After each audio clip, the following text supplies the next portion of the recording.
Good evening. I'm Tom Brokaw with NBC Nightly News. President Reagan is in Spain tonight, and there are serious issues on the agenda, but nothing to compare with the emotion and the controversy of his West German visit. As Chris Wallace reports from Madrid tonight, the president left Germany for Spain today on a high note. The Reagans were welcomed to Spain this afternoon by that country's royal family, clearly relieved to be done with yesterday's visit to Bitburg. But day 6 of the president's trip was also filled with emotion and diplomacy. Mr. Reagan ended his German visit today talking to students at Hambach Castle, called the cradle of German democracy. If yesterday Mr. Reagan tried to reconcile members of his own generation, today he spoke to Germany's youth about its greatest dream, a reunited country. Europe will only be united when all Germans and all Europeans are finally free. The president said he sought peace with the Soviets, but that the U.S. was also ready to defend freedom. I assure you that America will stand by you in Europe, and America will stand by you in Berlin. The young Germans ended up singing the Star-Spangled Banner. Kohl and Mr. Reagan looking pleased that the Bitburg controversy had left no scars here.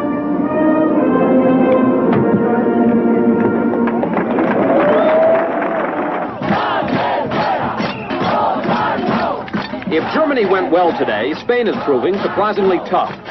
Hundreds of anti-Reagan demonstrators took to the streets tonight, demanding Spain get out of NATO and U.S. military get out of Spain. And the president may be getting an only somewhat more polite message from Prime Minister Gonzalez, who wants cutbacks in U.S. troops here and is critical of Mr. Reagan's policy in Nicaragua. The president said he'd talk about anything. Maybe our position's misunderstood. White House officials say Mr. Reagan may be in for a tough day tomorrow in Spain, but they don't seem worried. In fact, after the searing controversy over Bitburg, demonstrations and a meeting with the Prime Minister are almost a relief. Chris Wallace, NBC News, with the president in Madrid. While German reaction to President Reagan's weekend visit to Bitburg was generally favorable, others remained sharply critical.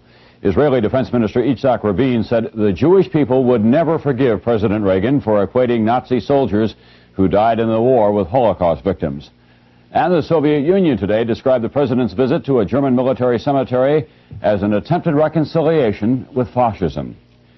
17 Marines still are missing tonight and believed to be dead in the crash of a helicopter in the Pacific south of Japan. The helicopter was stationed at Camp Butler in Okinawa. Today's crash comes as the Defense Department is investigating troubles on another kind of helicopter, the Black Hawk, which is used by the Army. As Fred Francis reports, the Black Hawk problems have been expensive and tragic. It's the Army's top helicopter. It got high marks in Grenada, but in training it keeps crashing, and the Army doesn't know why. In 4 years, 23 Black Hawks have gone down, killing 37 soldiers. After this fatal crash 17 days ago, the Army finally grounded the $3 billion fleet.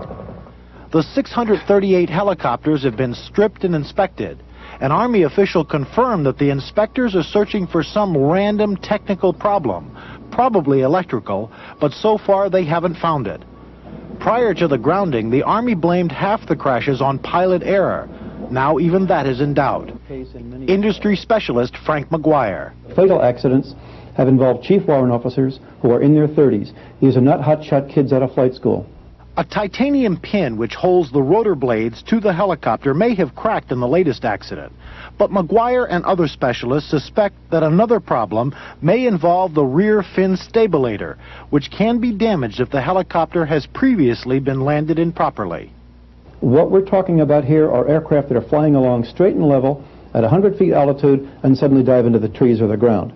In spite of the accidents, the Army insists there's nothing seriously wrong with the Black Hawk. One official said modifications may have to be made, but this is our helicopter for the rest of this century. The Army wants another 1,000 of them at more than $5 million apiece. Fred Francis, NBC News, the Pentagon. Also coming up tonight, Brian Ross with a special segment report on SS veterans living comfortably in the United States. And Bob Kerr describes what happened today when Hollywood stars testified about farm problems in Washington. And this lovable creature is also a star these days. Frank Burkholzer tonight on the llama fad in America. Special segment tonight, the story of a controversy involving the SS in America. Some of the former SS officers who settled in the U.S. came from Latvia, Estonia, and Lithuania, small countries in Northern Europe that were swallowed up by the Soviet Union after World War II. Brian Ross reports tonight that some of these men may now be charged with war crimes, but many are claiming they were just fighting communism. This is St. Petersburg, Florida. Quiet streets, bungalow homes for people who have come here to retire. In recent weeks, United States Marshals, 60 or 70 of them, have come to know these streets and some of the old people who live here very well. The Marshals watched this man and this man, one old person after another, watched, followed, questioned. All former members or supporters of the Nazi SS, now living in this country, suspected of helping to hide a man on the run, a wanted Nazi, Konrad Kalis, accused of killing thousands of Jews and other civilians. Kalis is now in custody, facing deportation. Kalis and the other SS men in Florida are not Germans, but Latvians, some of the thousands who joined local SS units after the Nazis invaded Latvia. And authorities say these Latvian SS units, along with local SS units in Lithuania and the Ukraine, were among the most brutal, dragging off and killing hundreds of thousands of Jews for the Nazis. But despite the atrocities of the Latvian SS, thousands of its members, in the confusion after the war, were able to make their way to England, Australia, Canada, and the United States. And in the United States, the Latvian SS has remained a tight-knit group, simply calling themselves Latvian war veterans. Reverend Andrus Lamberts grew up in Latvia and says he knows the SS members who came to this country well and has buried a number of them in this Latvian veteran cemetery. They executed all the Jews, and then they put on the city, by city limits, they put Judenfrei, that's free of Jews. Reverend Lamberts lives in St. Petersburg and is putting out a newsletter urging Latvians not to protect the SS men among them. Some of these criminals are in this country now? Oh, yes. Here in St. Petersburg? There are some. Where else? In Chicago, in small communities all over United States. In St. Petersburg and a number of cities in this country, there are actually organized groups of SS members and their supporters who help to protect and defend accused Nazi war criminals. Last Thursday, the St. Petersburg group met. The people at the meeting would not let an NBC News camera crew attend, but they sent out a spokesman, Valdis Tuklers, who at first denied and then admitted he was an SS officer. The Latvian Legion, yes, Waffen SS, that's right. Tuklers, who is not accused of any war crime, says he joined the SS to fight communism, and that the new attention to Nazi war criminals comes out of what he calls a conspiracy of communists and Jews. The KGB, and they are putting the Jews, hey, you should look after the war criminals and so. Why after 20 years? Why they were at the beginning? It was the KGB and the Jews now who are disrupting your community. That's right, yes. The open anti-Semitism heard from the SS men in St. Petersburg is a theme of a campaign now underway here in Washington to stop the Justice Department from bringing cases against accused Nazi war criminals. Delegations have gone to the White House and to Congress. Newspapers published in Latvian and Lithuanian regularly carry such articles.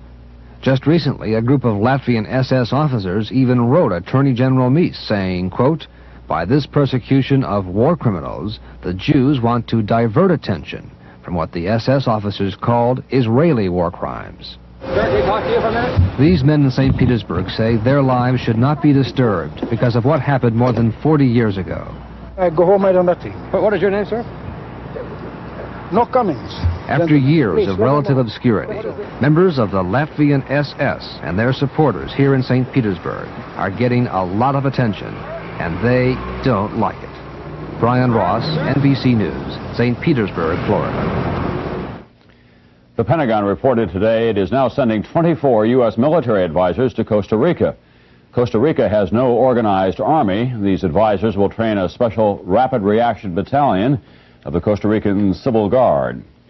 And today, the Washington Times newspaper announced that it will try to raise the $14 million Congress voted down as aid to the Contras, the rebels trying to overthrow Nicaragua's Sandinista government. The Times is a daily newspaper in the capital, financed by the Reverend Sun Myung Moon's Unification Church.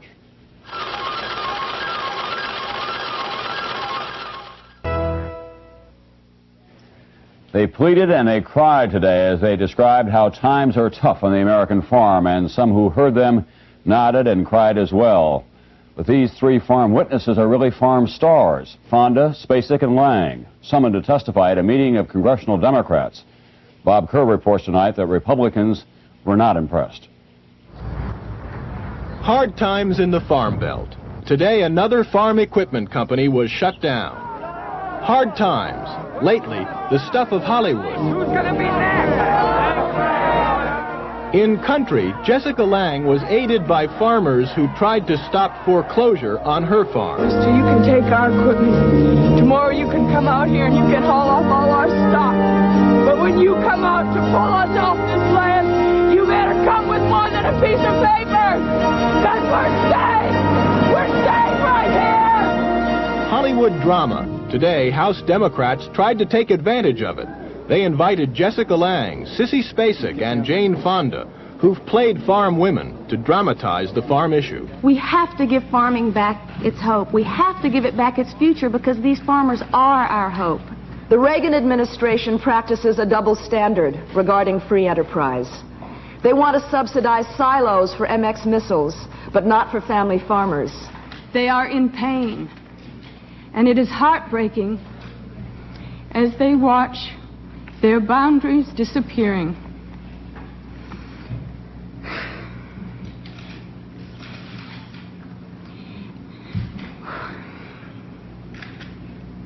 The boundaries which describe their work, their land, their family, and their faith in this country, and their faith in God. On the House floor, Republicans who were not invited today were not moved. To call on the likes of Jane Fonda to sort out our agricultural problem is simply a PR stunt, and a demeaning stunt at that. A star-powered stunt, all right, but one Democrats hope will hurt Republicans on the farm issue. Bob Kerr, NBC News at the U.S. Capitol. Artificial heart patient William Schrader returned to the hospital in Louisville today for tests. He became weak and listless over the weekend, unable to get out of bed. Since last month, Schrader has been living in a special apartment near that hospital. Often we think of AIDS as numbers. How many cases are reported? How many have died from the disease? Well, tonight, Barbara Bazell tells us of a tragedy that goes beyond those numbers. No, you can do Patrick and Warren Burke live with their two children in a mobile home in central Pennsylvania, far from the gay bars and bathhouses of New York and San Francisco. But three members of this family suffer from AIDS-related illness. Patrick, 27, is a hemophiliac. He got the disease from the blood clotting factor he must take to stay alive. Before he knew he had AIDS, he married 24-year-old Lauren. Through sexual contact, she came down with AIDS-related complex, a condition which often precedes the disease.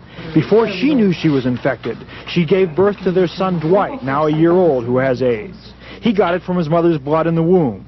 He is so weak he cannot sit up or crawl. I just thought that finally I found somebody I really love, and we got our son and we got a daughter, and I always think, why me, why us, especially when he's sick.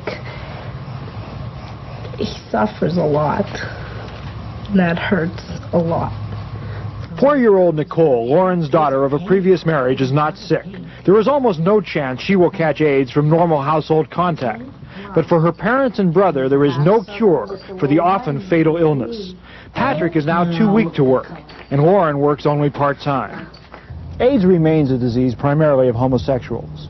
Gay men account for about 3/4 of the 10,000 cases reported so far in the United States. But cases such as the Burkes show how the disease is spreading from the groups it struck first. You always think, what did I do? You know, did I do something to deserve this? Public health officials expect many more such cases of AIDS in the future. Robert Bazell, NBC News, Cresson, Pennsylvania. Meanwhile, the world's worst outbreak of Legionnaire's disease killed a 30th victim today in the British hospital where it occurred. The latest source of this severe pulmonary infection is believed to be the cooling system of the new hospital in Stafford.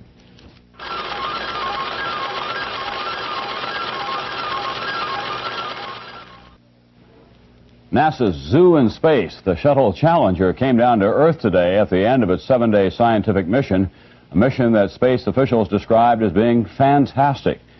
However, despite the perfect landing right on schedule, the mission has had its share of problems. Bulky research equipment, poor communications, and flying debris from the cages of monkeys and rats aboard. But the 7-man crew brought back enough scientific data to fill 200 volumes and miles of film and videotape. Video also has been on the mind of Australian publisher Rupert Murdoch. Today, he and a partner agreed to buy 7 American television stations from Metro Media. The price, some $2 billion, and it's a complex deal. As Mike Jensen reports, before it becomes final, Murdoch may have to change his nationality. After a weekend of furious activity, Rupert Murdoch, the Australian publishing magnate, announced that he intends to become Rupert Murdoch, the TV magnate. Murdoch and a business partner are buying 7 TV stations from Metro Media for upwards of $2 billion. The stations are in New York, Los Angeles, Houston, Washington, Dallas, Boston, and Chicago. The Boston station will be sold off immediately to the Hearst Corporation for $450 million. The Hearst Corporation is buying WCVB Channel 5 for a record $450 million. With the remaining stations, Murdoch would play a major role in American television. With just 6 Metro Media stations, Murdoch would have access to almost 20% of the homes in America that have TV sets, more than 15 million of them altogether. Murdoch is already king of the newspaper tabloids on several continents. His formula of sex and sensationalism sells, but it has been criticized by other publishers and by media critics. Murdoch may have to sell off his newspapers in New York and Chicago because of government rules on media concentration. But he has already expanded into other businesses like the movies. Action! Murdoch is 50% owner of 20th Century Fox. The combination of movies and TV operating together could be very profitable for Murdoch. Meantime, he will have to become an American citizen if he is to own TV stations here, something Murdoch says he is willing to do. Mike Jensen, NBC News, New York. Chicago, of course, is a city with style in sports and music, even in pizza. And as the birthplace of the skyscraper, it's also known for its style and architecture. Now, as Ann Rubenstein reports tonight, Chicago has a new state office building that has the whole town talking. The city of Chicago is home to some of the most impressive, highly regarded buildings in the world, and now it's got something else which was dedicated today. Welcome to the first building of the 21st century. I think it's the ugliest building I've ever seen, really. It cost over $172 million to build the State of Illinois Center. It took 4 years to construct, but it may take much longer for people in this town to get used to what the architect had in mind. But the building isn't about conventionality. The building breaks norms. It explores no limits. That's what's exciting about it. And in that respect, I think it's very much in the spirit of Chicago. A blimp, about 3 blimps put together. It looks like something from outer space. Aside from the controversy over its appearance, there have been problems with this building, problems that have cost the state of Illinois a lot of money. The atrium roof, 17 stories up, leaked for a while and spotted the shiny granite floors. Before the grand opening today, the city sued the state because the building didn't meet fire codes. Changes had to be made. I want them to get their money back. People in the business, in architectural circles, have been highly critical. Tear it down? No, I wouldn't. That'd be a waste. I'd turn it into a French department store. A fiberglass sculpture in front of the building has aroused almost as much comment as the building itself. Looks like a monument to a soggy Dairy Queen. I wouldn't put it outside my house, but I like it. But there are millions of people in this town, and beauty is in the eye of the beholder, and at least this guy thinks Chicago needs the center. These people don't know any better. All they see is old buildings all the time. We got to be modern. Get with the new trend. Ann Rubenstein, NBC News, Chicago. All right, guys. Consider the llama, related to the camel but without the hump and a good deal more lovable. Until recently, the llama was little known in this country, except at zoos and on South American travel posters. But now, Frank Burkholzer tells us the llama is a very trendy little beast. This frenzied Nebraska auction turned over more than $500,000 buying, selling, bidding up the prices on, of all things, llamas. What is it about this llama business? I first bought my first llamas 2.5 years ago, and the prices have about tripled. We can't raise enough to sell them. There's people looking for them all the time. But it isn't only the money, it's also a matter of love. I've been sick ever since I sold them because I like llamas, see. Nobody likes them more than the owners of this, the largest and oldest llama ranch in North America, the Pattersons. I think it's because they're so quiet. In today's world where everything is going at such a rapid pace, they just sort of bless your soul. They're immensely curious about strange dogs, strange people, about each other's newborn infants. Llamas are native to South America, where they're pronounced llamas. Only a few hundred have been imported to this country in the last 50 years because of health restrictions. American-born llamas are so precious that Sharon Harrigus makes a living caring for them when they're premature or sickly. True, they're monetarily very rewarding, but they're also very good for the soul. They're useful for their wool and as pack animals. Actress Kim Novak has had them for years. But I think the main thing that people love about llamas is they can become your best friend. Dick Patterson puts them in a class with other art objects. Doesn't take any brains to recognize a beautiful woman or a beautiful horse or a beautiful painting. Llama lovers have long lists of lovable llama qualities. At the top of many lists, those soulful eyes and those sexy llama lashes. Frank Burkholzer, NBC News in Sisters, Oregon. I'm Tom Brokaw. Good night from all of us at NBC News.